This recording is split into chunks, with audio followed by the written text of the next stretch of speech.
YouTube channel धीरज और मैं SSC में आपका स्वागत है। आज देखते हैं क्लास 9th एक्सरसाइज 7। तो देखिए इसमें आज ये त्रिभुज है, हमारा त्रिभुज लेसन है। तो देखते हैं, सबसे पहले हम देखते हैं सर्वांगसन त्रिभुज क्या है।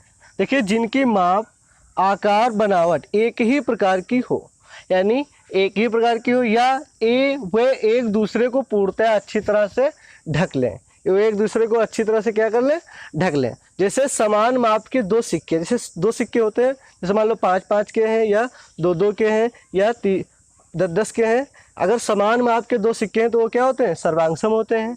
वो एक दूसरे को अच्छी तरह से ढक लेंगे। फिर एक ताले की दो चाबियाँ, जैसे एक ताले की दो चाबियाँ जो भी होती हैं वो भी सर्वांगसम का ही एक उदाहरण होती हैं। अब देखिए हम बता रहे हैं अच्छी तरह से ढक लें। तो देखिए यहाँ पर देख रहे हैं त्रिभुज देख रहे हैं, एक तो त्रिभुज है ABC और एक त्रिभुज है PQR। अब देखिए इनको हमने बताया था क्या होता है, इनकी माप या आकार एक ही प्रकार की हो। तो देखिए यहाँ पर 6, 8, 10, 6 सेंटीमीटर, 8 सेंटीमीटर और 10 सेंटीमीटर। तो ये जो त्रिभुज है हमारा, ये क्या है, सर्वांगसम है। फिर हमने दूसरी बात क्या होता है, अच्छी तरह से ढक लें। तो ये एक त्रिभुज दूसरे को, त्रिभुज को क्या करेगा, एक दूसरे को, यानी चाहे इसको इसके ऊपर रखें या इसको इसके ऊपर रखें तो क्या होगा, एक दूसरे को पूर्णतः रूप से ढक लेगा। अब देखिए यहाँ पर क्या करना होता है। अब एक होता है संगत। संगत क्या होता है, यानी हमको बताना होता है कि कौन सी भुजा किसके ऊपर रखेंगे या कौन सा शीर्ष कहाँ पर रखेंगे कि एक दूसरे को ढक लें। अब ये तो है नहीं कि P और A रख देंगे तो ये एक दूसरे को ढक लेगा। देखिए किस प्रकार से रखेंगे। अब जैसे 8 सेंटीमीटर की जो भुजा है, जैसे मान लो अगर ये लकड़ी की ही प्लेट होती जिसमें 8 या 6 या 10, ये 8 या 6 या 10, तो ये तो नहीं होता कि 8 सेंटीमीटर वाली भुजा को 8 सेंटीमीटर भुजा वाली ही ढकेगी, 10 सेंटीमीटर भुजा वाली को 10 सेंटीमीटर भुजा वाली ही ढकेगी। अब देखिए यहाँ पर कौन से शीर्ष रखे जाते हैं। देखिए ये बहुत थोड़ा 9th के लिए थोड़ा कठिन पॉइंट होता है, तो इसको अच्छे से समझने की कोशिश करना। इसमें देखिए सबसे पहले हम उसकी मदद लेते हैं जिसमें हमको कोई फिक्स पॉइंट पता हो, जिससे हमको फिक्स पॉइंट पता हो। अब देखिए अब हम जैसे अब फिक्स पॉइंट हमको क्या पता है, देखिए इसमें अगर कोई कोण पता है, यानी देखिए ये हमारा 90 अंश का है और ये 90 अंश का है, यानी शीर्ष जो होगा हमको सबसे पहले हिंट यहीं से लेगा, यानी B और P इसको एक यानी ऊपर नीचे रखना है। जैसे अब यहाँ पर कोण 90 है तो कोण 90 वाला ही यहाँ पर रखेंगे। अब देखिए कैसे, अब देखो B क्या हो गया, P। अब बात करते हैं इधर भुजाओं की। तो देखिए AB कहाँ है हमारी, ये तो AB कितनी भुजा है, 6 सेंटीमीटर। तो इसमें 6 सेंटीमीटर वाली भुजा कौन सी है, PQ। ध्यान रखना PQ। लेकिन अब देखिए यहाँ पर अगर हम PQ लिख देते हैं तो हमारा गलत है। देखिए क्यों बता रहे हैं, जैसे AB भुजा पर PQ भुजा रखेंगे, लेकिन देखो लिखने का तरीका ये होगा, देखो इसमें A पहले है, B बाद में है, तो B की जगह पर कितना है यहाँ पर हमारा P, तो यानी P जो होगा वो बाद में होगा। ध्यान रखना P बाद में होगा और यहाँ Q पहले होगा, ध्यान रखना। फिर आप इसका प्रैक्टिकल जोड़ कर लेना। फिर देखिए BC कितना है, 8 सेंटीमीटर, यानी BC कितना है, 8 सेंटीमीटर। तो यहाँ इसमें 8 सेंटीमीटर कौन है, PR। तो देखिए B है यहाँ पर पहले, तो B का यहाँ पर कितना था, B का P था, तो यहाँ पर हम लिखेंगे। देखिए अब यहाँ पर समझिए, B का क्या है, P, तो A का क्या है, Q। देखिए B का हमको यहाँ से निकल आया और फिर A का कहाँ से निकला, इस पॉइंट की मदद से। अब देखिए क्या करेंगे, BC, तो BC कितना है हमारा 8 और इसमें PR कितना है 8। तो देखिए B का, देखिए यहाँ पर B पहले है तो B का क्या है हमारा P, ठीक, और फिर C क्या है, तो अब C का कौन सा होगा, PR था, तो यानी C का क्या हो जाएगा R, यानी C का क्या हो जाएगा R। अब CA कह रहा है, CA कितना है 10, तो यहाँ पर देखिए C का पहले R और A का पहले, A का क्या है हमारा Q। अब इसका मतलब समझिए क्या होगा।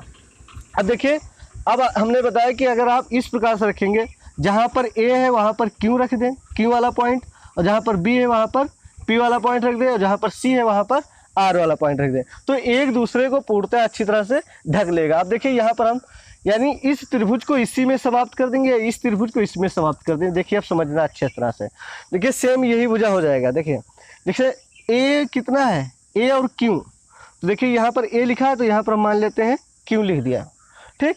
फिर कह रहा है B P, तो जहाँ पर B लिखा है उसकी जगह P लिख दें, फिर C की जगह R लिख दें, यानी C की जगह R लिख दें। अब इस त्रिभुज को अगर हम डिलीट कर दें तो देखिए, अब देखिए सेम यही है सब कुछ।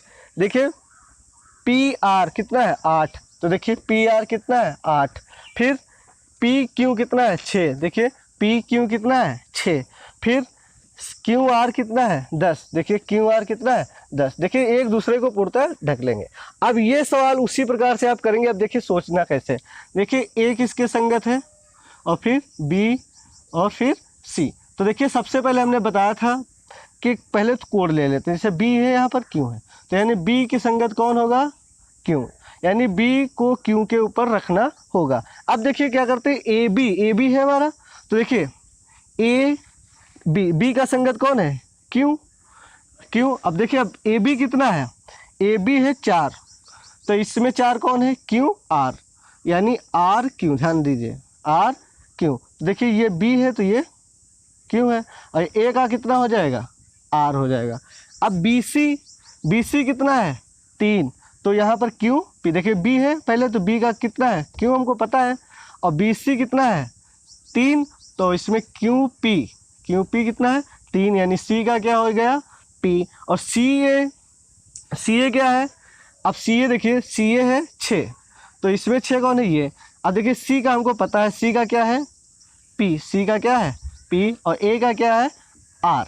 अब देखिए ये हमारे संगत हो गए। अब जब हम इसको सर्वांगसम लिखते हैं तो देखो हमको ऐसे लिखना होता है, त्रिभुज ABC, यानी जो त्रिभुज है सर्वांगसम है किसके, तो यहाँ पर त्रिभुज डायरेक्ट PQR नहीं लिखेंगे, जिसकी जो भुजा है उस, देखिए A है, A का क्या है Q, यानी त्रिभुज Q, B का P, C का R, त्रिभुज QPR ये क्या है सर्वांगसम। अब देखिए इसमें देखो ये AB है, AB का ये देखिए QP हो गया, और अगर BC ले ले तो BC का देखिए PR हो गया, अगर CA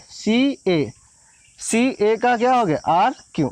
देखिए सारे नियमों को यह पालन करती है, हमको बताना होता है कि AB के ऊपर QP।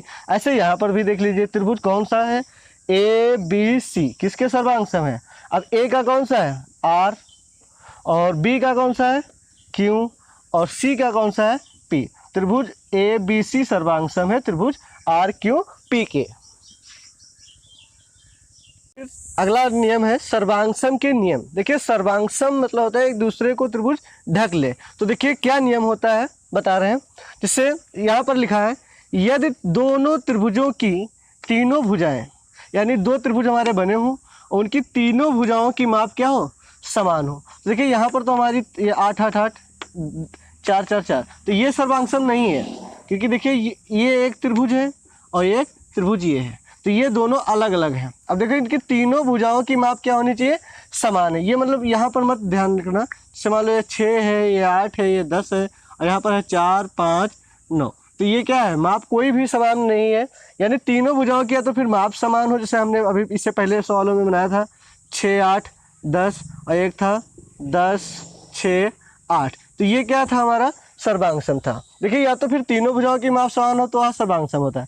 अब देखिए जब तीनों भुजाएं कोई भी दो त्रिभुज बने हो और हमको तीनों भुजाओं की माप समान मिल जाए, ठीक, तो सर्वांगसमता का नियम देखिए भुजा मतलब होता है साइड साइड साइड, मतलब तीनों भुजाएं अगर समान मिल जाए तो सर्वांगसमता का नियम का पालन करेंगे और त्रिभुज क्या होगा सर्वांगसम होगा। फिर कह रहा है यदि दोनों त्रिभुजों की दो भुजाएं तथा एक कोण, यानी कोई दो भुजा, ठीक, दो भुजा हमको दी हुई 8 6 8 6 और एक कोण दिया हो, तो इसका मतलब ये त्रिभुज क्या है हमारा सर्वांगसम, यानी दो भुजा यानी साइड साइड एंगल, कोण मीन्स होता है एंगल, यानी दो भुजा एक कोण। फिर अगले पॉइंट में कह रहा है यदि दोनों त्रिभुजों में एक भुजा तथा दो कोण दिए हो, यानी एक भुजा दी हो कि 6 6 बराबर है और दो कोण यानी एक 90 और एक 40, यानी दिया बराबर हो, दो कोण देखिए 40 40 90 90 6 6, तो भी हमारा त्रिभुज क्या है, ये त्रिभुज क्या है हमारा सर्वांगसम है। अब देखिए तीनों पॉइंट, इसमें तीन चीज़ें मिल जाए, कोई भी तीन चीज़ें मिल जाए। देखिए तीन भुजाएं मिल रही, इसमें दो भुजाएं, देखिए इसमें तीन भुजाएं, इसमें दो भुजाएं, इसमें एक भुजा, इसमें एक कोण है, इसमें दो कोण है, अगले वाले में कितनी होंगी तीन कोण, लेकिन वो हमारा गलत होगा। देखिए समझिए एक भुजा और तीन कोण, देखिए इसमें 60 अंश 60 अंश 60 अंश, ये समबाहु त्रिभुज है 60 अंश 60 अंश 60 अंश, लेकिन ये सर्वांगसम नहीं है। देखिए तीनों चीज़ बराबर है, इसमें तीनों कोण बराबर है, लेकिन ये सर्वांगसम त्रिभुज नहीं है, क्योंकि हमने एक शर्त बताई थी कि एक दूसरे को पूर्णतः अच्छी तरह से ढक ले। देखिए इसको अगर इसके ऊपर इसको रख देंगे तो ये तो ढक लेगा, लेकिन इसके ऊपर यानी बड़े वाले त्रिभुज के ऊपर जब ये रखेंगे तो पूर्णतः नहीं ढक पाएगा, अतः ये क्या है, सर्वांगसम त्रिभुज नहीं होगा। यानी हमारे सिर्फ 3 नियम होते हैं। अब देखिए, अब तीनों कोण यानी तीनों कोण अगर बराबर हो तो बताओ सर्वांगसम त्रिभुज होगा या नहीं, नहीं होगा। तो देखिए अगर आप चाहते हैं इसे ना भूलना, देखिए इसको ना भूलना चाहते हैं तो ट्रिक जो होती है वो 1 टाइम पासवर्ड होता है, जैसे आप उसको भूल जाते हैं थोड़ी देर बाद, इसलिए आप क्या करें कि कोई भी क्वेश्चन हो उसका प्रैक्टिकल कर लिया करो। जैसे मान लो कोई ट्रेन वाला सवाल है तो उसको वो मान लो आपके पास सुविधा अवेलेबल नहीं है, लेकिन जो सुविधा आपके पास है उसका प्रैक्टिकल आप कर लेंगे तो आप हो सकता है लाइफ भर ना भूलें।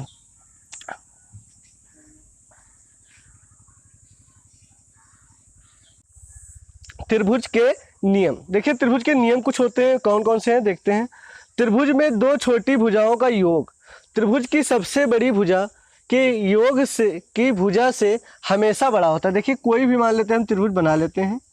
अब देखिए मान लेते हैं ये 6 है, ये 4 है और ये 9 है। तो हमने बताया है इसमें त्रिभुज में 2 छोटी भुजाओं का योग, यानी 2 छोटी भुजाएं कौन है, 4 और 6, 4 और 6। त्रिभुज की सबसे बड़ी भुजा यानी सबसे बड़ी भुजा 9। त्रिभुज की 2 छोटी भुजाओं का योग त्रिभुज की सबसे बड़ी भुजा की योग की से क्या होता है, हमेशा बड़ा होता है। त्रिभुज में 2 छोटी भुजाओं का योग त्रिभुज की बड़ी भुजा से हमेशा क्या होता है, बड़ा होता है, तभी त्रिभुज संभव होगा। अगर बराबर में आ जाए, जैसे 4 है या 6 है और ये कह दे कि 10 बनाना है कि 10 है, तो ऐसा त्रिभुज बनेगा पहले तो बना ही नहीं पाएंगे, आप इसका प्रैक्टिकल कर लेना। जैसे कोई भुजा है 7 और एक 3 और एक 10, इससे कोई बनाना है तो नहीं बनेगा, क्योंकि देखिए इसका योग जो है इसके क्या है, बराबर। बराबर नहीं होना चाहिए, क्या होना चाहिए, ज़्यादा होना चाहिए। फिर दूसरा पॉइंट है, यदि त्रिभुज की तीनों भुजाएं क्या है, बराबर हैं, तो तीनों कोण बराबर होंगे। देखिए अगर त्रिभुज की तीनों भुजाएं बराबर हैं तो तीनों कोण बराबर होंगे। अगर 2 भुजाएं बराबर हैं तो 2 कोण बराबर होंगे। अगर कोई भुजा बराबर नहीं तो कोई कोण बराबर नहीं होगा। ये त्रिभुज का नियम होता है।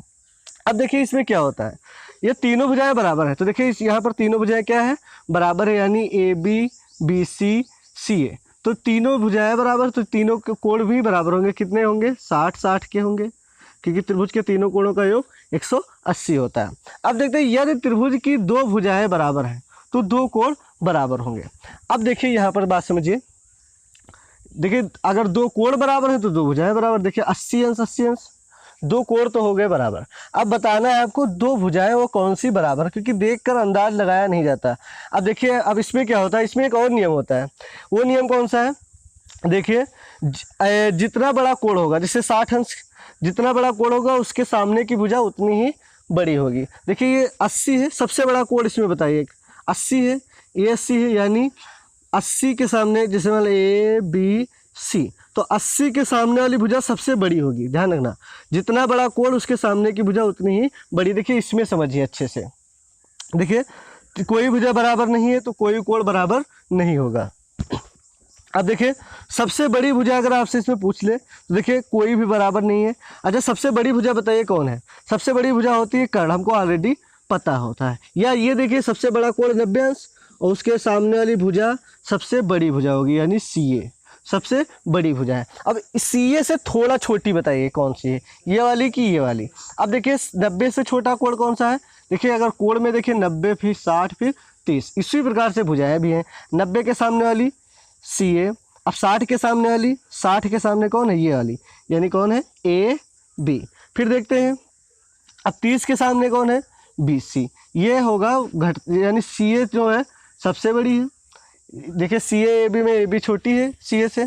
अब AB BC में इस प्रकार से आप लिखेंगे। अब यहाँ पर देखिए जैसे 80 है ये भी, तो यानी और ये 80 ये वाली, यानी कौन कौन सी भुजा बराबर, ये और ये। देखिए इस 80 के सामने ये भुजा, इस 80 के सामने ये भुजा है, यानी AC बराबर AC और बराबर है BC के।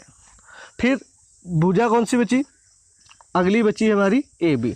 अब ये क्या है, बराबर है, नहीं, ये छोटी है ये बड़ी है, ये दोनों बराबर हैं और ये क्या है, छोटी है। इस क्लास 9 एक्सरसाइज 7 द एंड। अगर वीडियो अच्छा लगे तो प्लीज़ लाइक कर देना।